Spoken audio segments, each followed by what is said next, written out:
K중개사시험연구소 횟수공법, 부동산공법 단권화 노트 강의를 시작하도록 하겠습니다. 이 교재의 목적은 간단합니다. 중개사 시험 공부를 해보신 분은 알겠지만 이제 보통은 일반적인 경우 학원에 등록을 해서 학원 커리큘럼을 따라가요. 그러다 보면은 자연스럽게 입문서부터 해서 기본서, 요약서, 핵심서, 필수서, 파이널 요약서, 각종 문제집, 기출문제집 해서 한 과목당 6, 7권, 많게는 한 10권 정도의 교재를 구입하게 됩니다. 그리고 그 교재에 따라서 또 강의가 진행되고요. 그러다 보니까 정말 극소수의 수험생 빼고는 그 강의와 그 교재를 다 소화하지 못해요. 다 따라가지 못해요. 너무 분량이 많고 방대하기 때문이죠. 그런데 사실 잘 만들어진 교재 한 권이면 되거든요. 여기에서 요약서나 핵심서 같은 게 이렇게 해당될 텐데요. 과목의 어떤 난이도 또 분량에 따라서 예를 들면 민법이나 공법 같은 경우는 200페이지 내외의 그런 분량 정도. 그 다음에 나머지 과목은 100페이지 약간 남짓 그 정도. 중개사법은 좀 많을 수 있죠.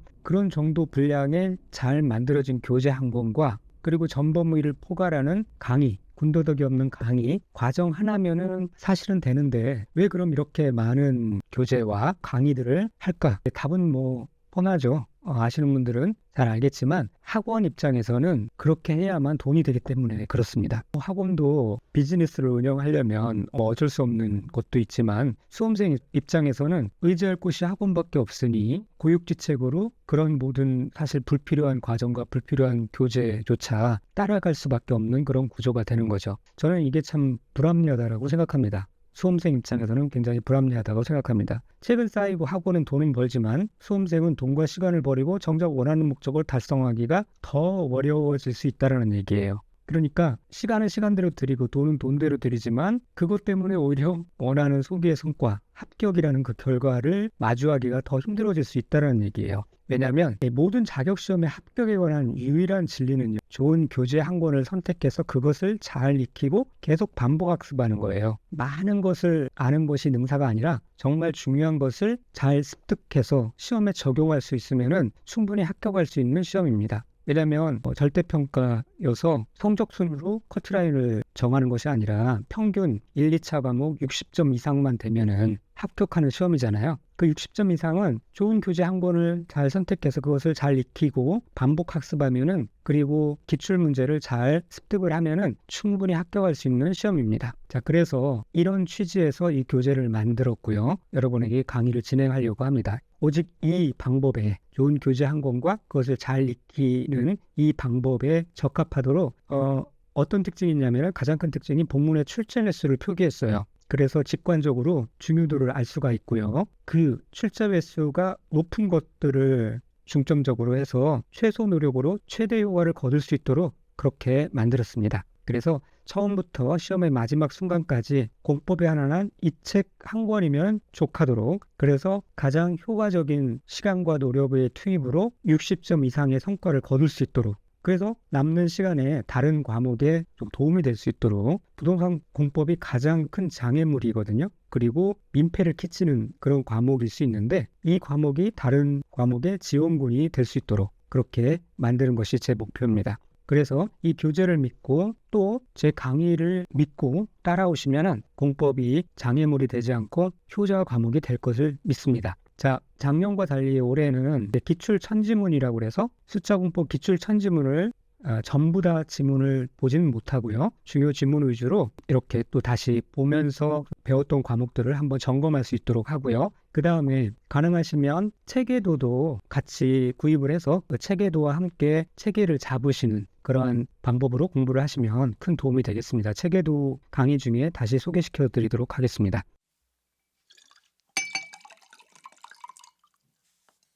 자, 부동산 공법은 이렇게 6개의 법률로 구성이 되어 있습니다. 국토의 계획 및 이용에 관한 법률, 여기서 12문제 정도 나오고요. 도시개발법, 도시환경주거 정비법에서 6문제, 6문제, 건축법, 주택법에서 7문제, 7문제, 농지법에서 2문제, 대략 이런 숫자로 출제가 됩니다. 그래서 40문제가 나오는데요. 이 6개의 단원을 하나도 포기하시면 안 됩니다. 요즘에는 어느 단원이 쉽고 어느 단원이 어렵고 그래서 어려운 단원을 포기하고 쉬운 단원에 집중하고 이런 거 통하지 않습니다. 각각 다 12문제 중에 예를 들어서 한 5문제 정도는 어렵고 7, 8문제 정도는 쉽고 3, 4문제 이렇게 맞출 수 있는 숫자가 말하자면 극상 난이도의 그러한 문제들이 골고루 분포되어 있어요. 그래서 전 단원별로 쉽고 기본적이고 중요한 내용을 확실하게 학습하는 방법으로 그런 식으로 공부를 해야지 어느 한 법률을 포기하고 건너뛰고 그렇게 공부해서는 원하는 점수가 나오기 힘듭니다.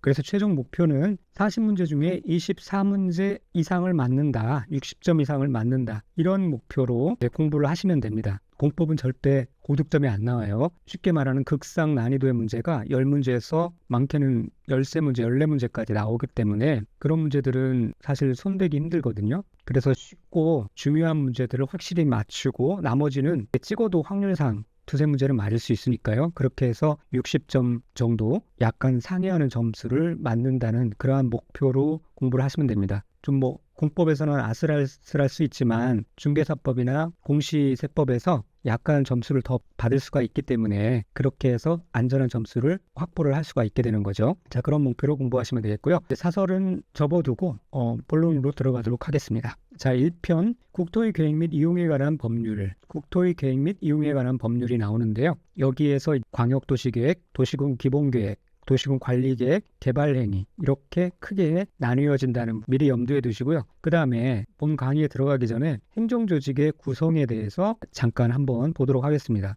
자, 여기에 제가 페이지 꽉 차게 이 표를 최대한 크게 집어넣었고요. 실제 책에서는 약간 씹힐 수가 있겠네요. 이 조직의 구성은 이 공법 전 범위에 걸쳐서 계속 참조해 봐야 될 그런 표입니다. 이 구성을 잘 이해하지 못하면은 계속 내용이 헷갈릴 수 있거든요. 간단하게 설명드리면 중앙정부와 지방정부가 있죠. 그래서 중앙정부의 행정조직 보면 각부 장관들이 있습니다. 공법에서는 국토교통부 장관, 해양수산부 장관, 행정안전부 장관, 기재부 장관 그런 장관들이 나오죠. 그리고 지방정부에는 광역자치단체장이라고 해서 특별시, 광역시, 특별자치시, 특별자치도, 도 이렇게 나옵니다. 이것을 전체 총칭해서 시도, 여기에 장을 시도지사라고 얘기를 합니다. 그 다음에 기초자치단체로는 이런 특별시의 자치구, 광역시의 자치구, 군, 예를 들어서 인천광역시의 자치구라고 하면 계양구, 부평구, 연수구 그런 구가 있고요. 구는 저쪽에 옹진군, 강화군 이런 데가 있죠. 네, 그리고 도에는 시와 군이 있습니다.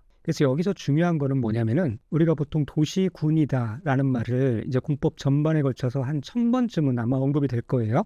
툭하면 도시군, 여기에 이제 붙어서 도시군 계획시설, 도시군 기본계획, 도시군 관리계획 이렇게 나오는데 이때 도시군은 빨간 색깔이요. 특별시, 광역시, 특별자치시, 특별자치도, 시 또는 군 이렇게 표기가 됩니다. 이것을 말합니다. 그래서 각각의 도시군의 장을 이제 특별시장, 광역시장, 특별자치시장, 특별자치도지사, 시장, 군수라고 얘기를 하는 거죠. 여기에서 잘 보시면 여기 그 광역시의 자치구와 군은 여기에 포함이 안 됩니다. 그래서 다음 페이지에 보면은 총칙의 용어 정의에 도시군 계획이라고 나오는데 여기 보면은 특별시, 광역시, 특별자치시, 특별자치도, 시 또는 군 이렇게 도시군을 표기를 하면서 괄호 안에 뭐라고 나와 있냐면 광역시의 관할구역에 있는 군은 제외한다 라고 나와 있죠. 이게 그 내용입니다. 그래서 도시군이 이 빨간색에 해당된다는 것 꼭 알아두셔야 되고요. 또 하나 중요한 것은 무엇이냐면 이 구조를 잘 아셔야 되는데 국토교통부 장관은 시도지사와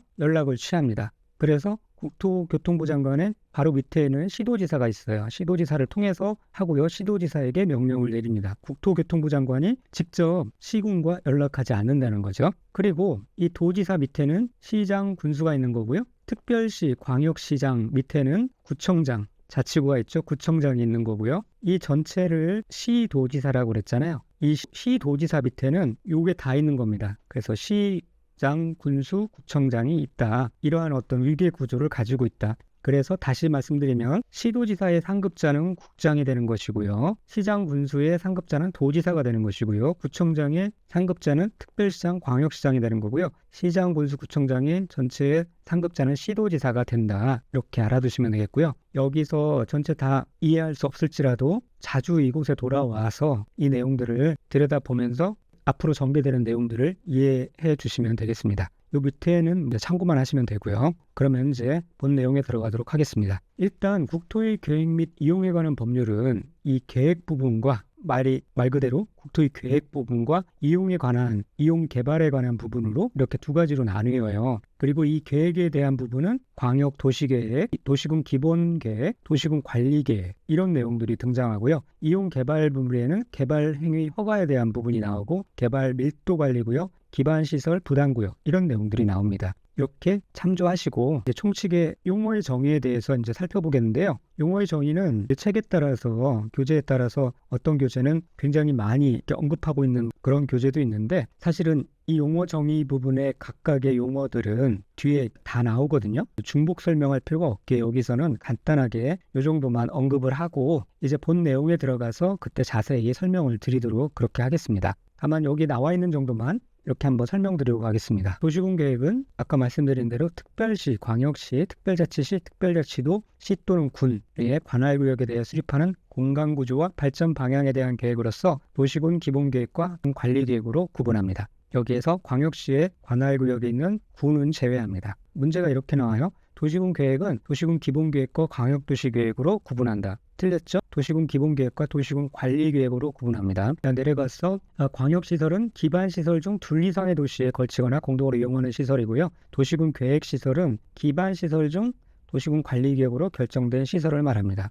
그러니까 기반시설에 대해서 이제 배울 텐데 기반시설의 다양한 시설 중에 도시군 관리계획으로 결정된 시설을 특별히 도시군 계획시설이라고 한다. 그러니까 도시군 관리계획으로 설치하기로 결정되기 전에는 기반시설이었는데 이거를 도시군 관리계획으로 설치하기로 결정을 했으면 그때는 이제 도시군 계획시설이 된다는 거죠. 도시군 계획 사업은 사시 개정해서 도시군 계획 시설 사업, 도시개발 사업, 정비 사업 이런 세 가지 종류가 있다라는 것 알아두시고요. 자, 여기서 언급하지 않은 것과 기타 용어 정의는 이후에 각 장에서 자세히 언급됨으로 생략하도록 하겠습니다. 자, 그러면은 첫 시간을 이렇게 간단히 마치고요. 이제 다음 시간부터 본격적으로 광역 도시계획에 대해서 알아보도록 하겠습니다. 감사합니다.